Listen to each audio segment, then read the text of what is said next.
content na kung saan mas lower acidity po siya. Ang Excelsa po, pag kung sanay kayo uminom ng kape sa umaga, pag ang Excelsa, ang ininom ninyo, pag yun ay bumaba ang temperatura, lalamig siya, so maasim siya. So yun yung Excelsa. Yung namang mapait lang, walang bango, yun yung namang Robusta. Yung Arabica, na tawag ko nung araw ay kaping Tagalog, yun ho yung mabangulaan. Kasi kaya ako naging kaping Tagalog yung Arabica, that time, kasi nga sa Katagalogan, diba, ang tawag ko dito sa Taal, dito sa atin sa Katagalogan ay mga Taga-Ilog or Tagalog. Kaya po, ang translation nila sa kaping Arabica ay kaping ng Taga-Ilog o kaping Tagalog.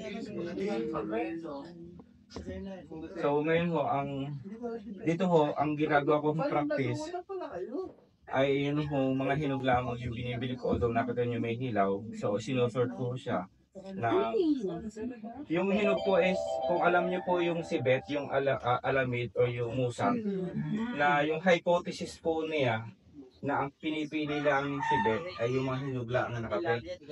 Tapos nagkakaroon siya ng fermentation sa tiyan niya overnight. Yung enzymatic reaction na kung ano yung ibang prutas o ano man yung makinain niya. Nagkakaroon siya ng magandang potential sa loob ng chest. Yung civet coffee, yes po. And sa totoong buhay, it costs 25,000 or 24,000 per kilo. Ang civet coffee. Itinain na, no? Yung itinain na musang.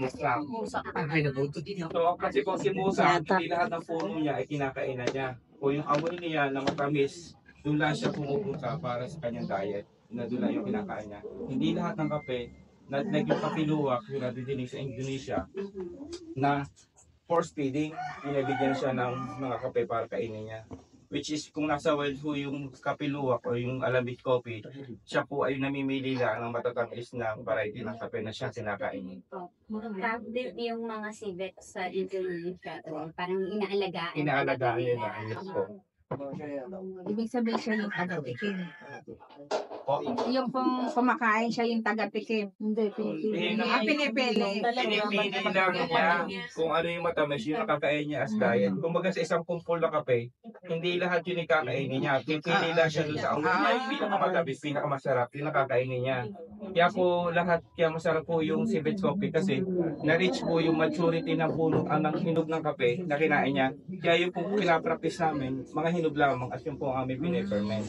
Na kung saan, pwedeng inumin siya ng walang asukal. Kaya lang, pag sinunog nyo yung kape, lahat ng magagandang katangian niya ay inaalis natin. Ang matitikman na lang natin ay yung kanyang bitterness, yung pait. Okay. Sir, kayo rin yung nagtatanim. Ako po yung coffee farmer, coffee processor, consolidator, marketing, and nagbabalik. One man ba yan? Sir, na nakunin natin sa So, ang ginagawa... question pa, isa pa. Ano po yung pinaka-ideal na environmental conditions para mag-thrive yung coffee? Wala po siyang pinipili, lalo na kung Liberica, which is sa totoong buhay po, isa po ito sa pinaka-expensive na coffee because sa buong mundo, there are only about 1% to 2% of world coffee production. Na kumbaga, sabi po doon sa libro, kung sa India, nasa India ka, there are only about 4 McDonald's. 4 na tindahan ng McDonald's ay pwede mong kainan. Same with the coffee na Liberica, madami nagbebenta sa market ng Liberica, pero yung authenticity, alam ba natin yung pagkatotoo niya. So madami nagbebenta ng kaping barako. Ano ba yung totoong kaping barako? Since marami po dito yung ahead sa akin, nakagisnan po natin kung ano yung lasa ng totoong kaping barako. Ngayon, in terms po naman ng yung tanong ni Ma'am, maswerte po ang Pilipinas kasi sa coffee belt dun sa Capricorn, ang Pilipinas po ang isa sa mapalad dahil meron tayong tumutubo na 4 na species ng kape. Coffea canifera, which is the Robusta, Coffea arabica, yung mabango na nakakilala sa Benguet, Mindanao.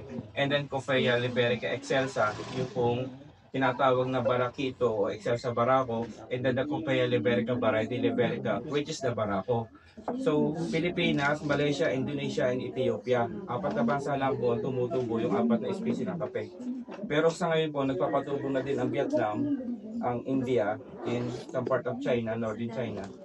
So nagpapatubo na din po sila ng Liberica and also Brazil. Ngayon po, ang pwede ko pong minsan ito pa, ang ginagawang practice ng iba, sinisig or inaagat according to sizes. Sinasabi nila ang pagkakilala sa kapimbarako ay malalaki ang butil. Pero hindi po yun ang basihan. Ang basihan po ng lasa ng totoong kapimbarako ay yung lasa. Kasi yun ang iniinom natin. So in other words po, pag sinabi natin ganito malalaki, sasabihin natin kapimbarako kasi malalaki siya. But the thing is yung lasa. So yun po yung aking pwedeng ipashare sa inyo na ipatikim sa inyo na ano ba yung difference ng lasa. Kasi kung pwede nyo po ito maging way of livelihood sa inyo po sa Lukban. Marami din po akong kasama sa Federation sa Quezon Province, Janlayat, and Ginyangan. May mga kape din na diyan, Quezon, and Dolores, Sariaya, Candelaria. Marami na po diyan nagpo-produce din ng kape na makasama ako sa Federation. So malaki pong tulong at ambag sa industriya ng pagkakape, yung mga coffee industry o coffee shop na nagsusulputan. Sa ngayon po, ang katotohanan, wala po nanganganak na coffee farmers. Wala po nagtatanim. Pero on the other hand po naman, yung po naman mga kabataan na nung araw ay maedad lang na uminom ng kape. Ngayon naman, yung mga kabataan na uminom ng kape. So yung pong proportion, yung ratio po niya, walang nagtatanim. Pero nandito yung mga kabataan to support the farmer, marami umiinom. The problem lang, tumataas po yung halaga ng kape. Kasi walang farmer. Kaya may kape bang hindi brown? Pag may Sabi-sabi ka, ha? Okay. Siguro pwede na rin boss Ricky.